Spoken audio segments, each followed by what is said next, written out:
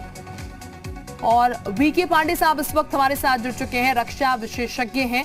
UK Pandey साहब, बहुत स्वागत आपका जी उत्तर प्रदेश उत्तराखंड पर। सर, ये जो स्थिति बन रही है अब, क्योंकि औपचारिक ऐलान रूस की तरफ से यहाँ पर युद्ध का कर दिया गया, कितनी खतरनाक स्थिति हो सकती है?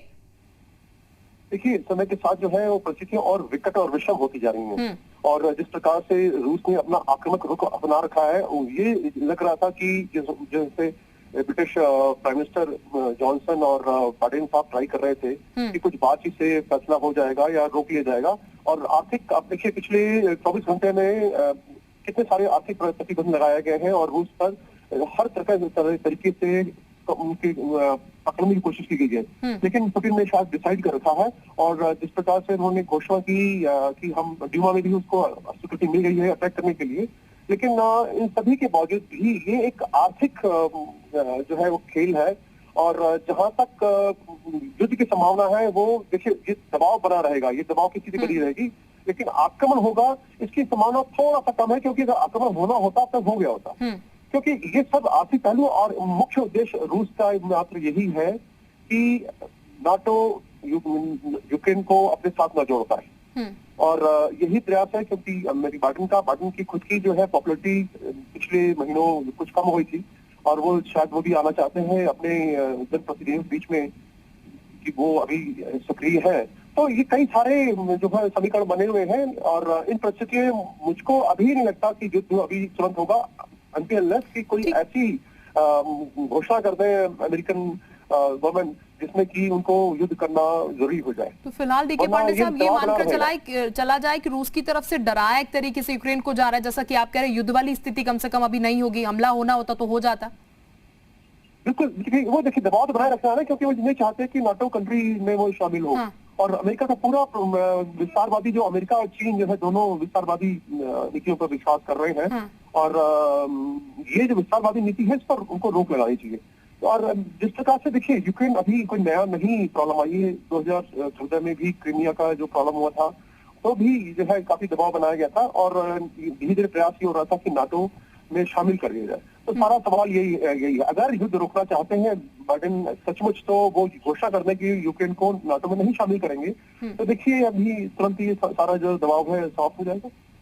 बिल्कुल डीके पांडे साहब, अगर युद्ध वाली स्थिति होती है, हालांकि आप कह रहे हैं ऐसी स्थिति नजर नहीं आ रही है आपको, लेकिन अगर युद्ध वाली स्थिति होती है, अगर हमला होता है, तो फिर ये कितना विभत्स हो सकता है, कितना खतरनाक बाकी और कंट्रीज के लिए भी हो सकता है, इसका इम्पैक्ट कितना पड़ सकता है? देखिए सबसे ज्यादा मैं चिंतित हूँ भारत के बारे में। हाँ। कि हमारी जो पेट्रोल और बाकी जो पेट्रोलियम प्रोडक्ट्स हैं उनके रेट जो है वो आसमान छूने जाएंगे। बम फटेंगे वहां पर, लेकिन उसका जो प्रभाव पड़ेगा वो भारत पर पड़ेगा। और अभी हमारी जो है आर्थिक स्थिति शनै शनै जो है वो इम्प्रूव हो रही है, उस पर एक दबाव आ जाएगा। और ये ध्यान है कि अगर अभी जो डॉलर जो क्रूड की कॉस्ट है वो $99.86 प्रति बैरल है। एक बैरल लगभग 156 होता है। तो ऐसी स्थिति में अगर वो कीमतें बढ़ती हैं, युद्ध होता है, तो ये 100 के पार चला जाएगा। और ये जो कीमतें हमारी अभी है 95 के आसपास जो पेट्रोल डीजल है वो 100 के पार चल जाएंगे।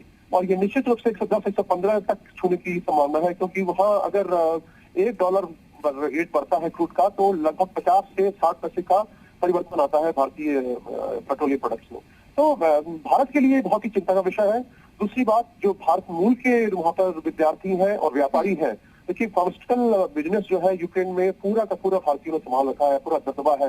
उनका निश्चित रूप से दबाव है। और उन प्रतिनिधियों ने ये भी चिंता जताई कि अगर युद्ध रहा तो बड़ा मुश्किल हो जाएगा उनके लिए काम करना, क्योंकि उनका अगर बाहर से जो सहायता मिलती है दवाई के रूप में, रॉ मटेरियल के रूप में, वो नहीं आएगी, तो आगे उनके लिए व्यापार करना मुश्किल हो जाएगा। तो ये कुछ परिस्थितियां भारत के लिए है चिंता का विषय। हालांकि भारत ने वहां से लोगों को पिकअप करना शुरू कर दिया है। और कल जो है, अगर आपने देखा हो तो 246 लोग भारत मूल के भारत में आ चुके हैं। और आज भी उम्मीद है कि एक एयर इंडिया का जहाज वहां जाए।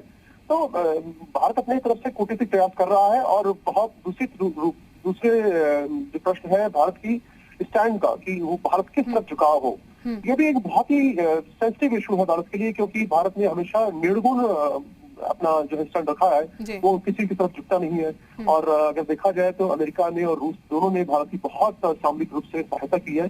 तो निश्चित रूप से भारत चाहेगा कि दोनों से जो राहत बना रहे। अब देखना होगा कि किस प्रकार से स्थितियां परिवर्तित होती हैं और भारत को क्या स्टैंड लेने को मजबूर होना पड़ता है। बिल्कुल डीके पांडे साहब, चूंकि यूक्रेन भी लगातार लोगों को तैयार कर रहा है, वहां के तो जो स्थानीय लोग हैं वो भी तैयार हो रहे हैं फाइट के लिए, लेकिन यूक्रेन क्या इस स्थिति में है कि अगर रशिया हमला करता है तो उसे झेल पाए? क्योंकि रशिया की अगर बात की जाए तो आधुनिक तमाम जो संस्करण है वो उनके पास है यहाँ पर, और ऐसे में यूक्रेन के लिए बहुत बड़ा खतरा होगा। तो यूक्रेन क्या उस कंडीशन में है, या फिर यूक्रेन की सेना जिसको सरेंडर करने के लिए कहा जा रहा है, वो परिस्थिति फिर हम देखेंगे? देखिए इतना जो है वो असंतुलित है दोनों के बीच में बैलेंस, जहाँ तक युद्ध क्षमता का सवाल है।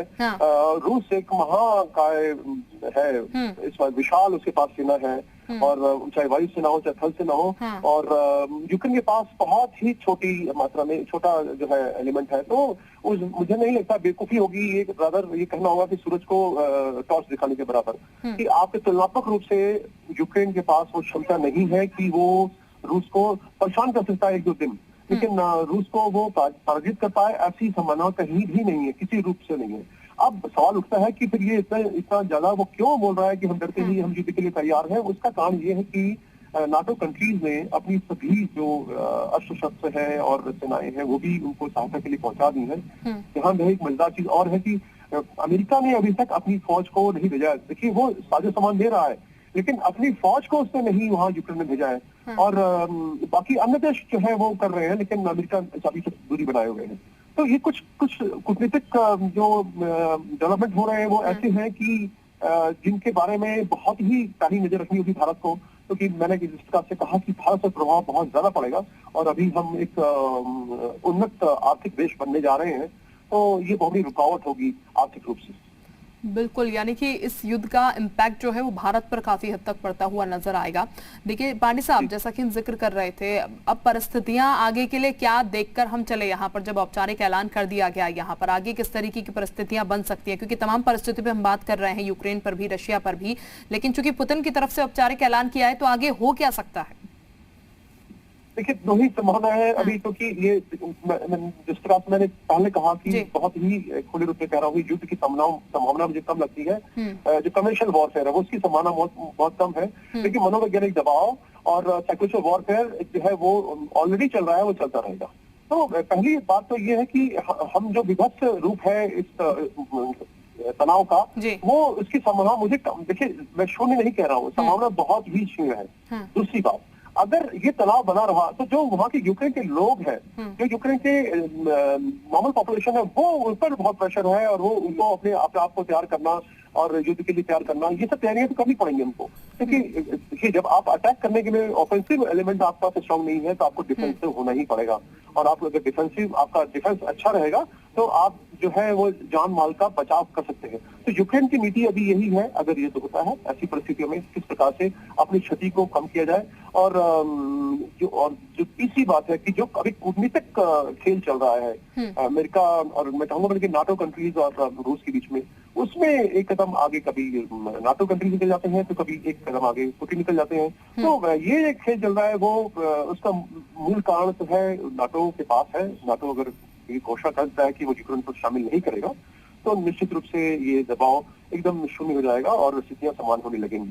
समान देखिए, अगर सब कुछ घोषणा में हो जाती तो समान होने में भी कम से कम सप्ताह भर का समय लगेगा, क्योंकि दोनों ही संशय में रहेंगे कि शायद दोबारा बात उठ न जाए। तो यूक्रेन के लिए दबाव है, चारों तरफ से घिरा हुआ है और ऐसे में वहाँ की जो पॉपुलेशन है उस पर जो दबाव बना हुआ है उसको कम करना भी यूक्रेन के लिए बहुत आवश्यक है। तो राजनीतिक रूप से और कूटनीतिक रूप से क्या रुख अपनाएंगे, क्योंकि यूक्रेन खुद नहीं कर रहा है, जो भी कर रहा है उसे करवाया जा रहा है परोक्ष रूप से। तो ये सब समीकरण जो है इतना विषम हो गया है कि कुछ कहना, पुख्ता तौर पर कहना मेरे ख्याल से कठिन होगा। बिल्कुल, बहुत शुक्रिया आपका डीके पांडे साहब, रक्षा विशेषज्ञ हमारे साथ जुड़े। बहुत बेहतरी से उन्होंने चीजों को समझा दिया और ये कह रहे हैं कि अभी युद्ध की संभावनाएं कम है, लेकिन प्रेशर जो है वो रूस की तरफ से ज्यादा बनाया जा रहा है और ये प्रेशर खतरनाक है।